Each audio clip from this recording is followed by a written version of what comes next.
Let's take a look at what we used to believe and then contrast it to what we now know.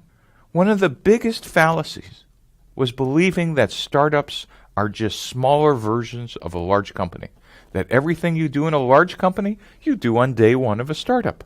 What we now know is something very different. The difference, the core difference, is that startups do something called search, while large companies spend their time, at least their core time, executing.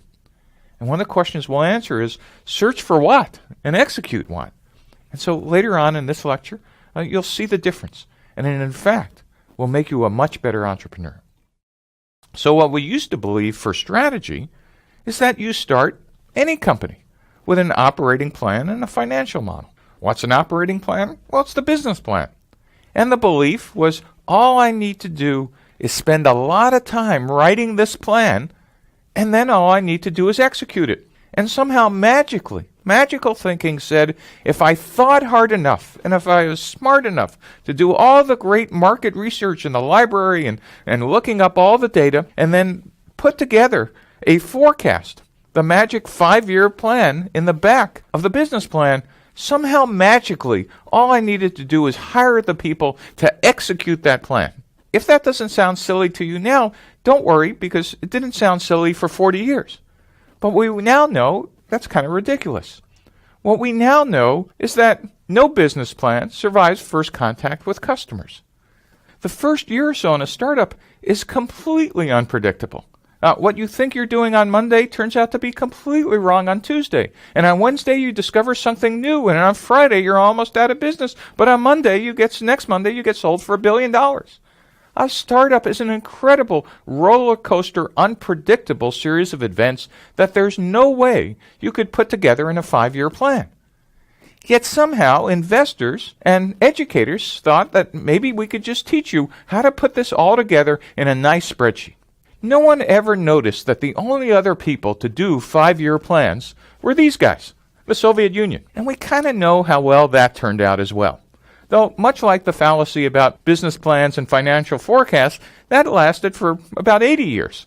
The good news is that we now know that business plans and financial forecasts first are just as silly as it was in the Soviet Union.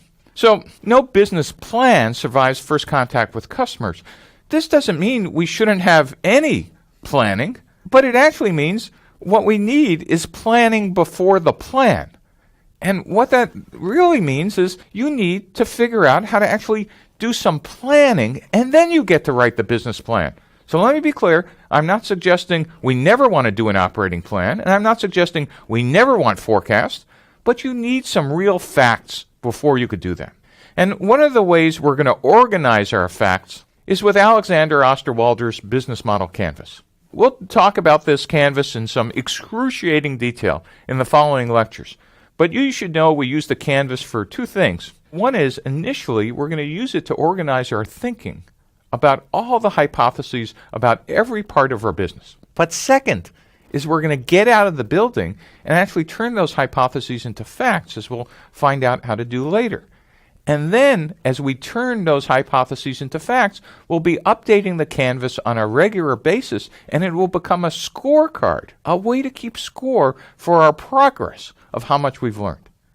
So what this means is, instead of writing the operating plan and financial forecast first, we're going to use the business model canvas to actually capture all our hypotheses first.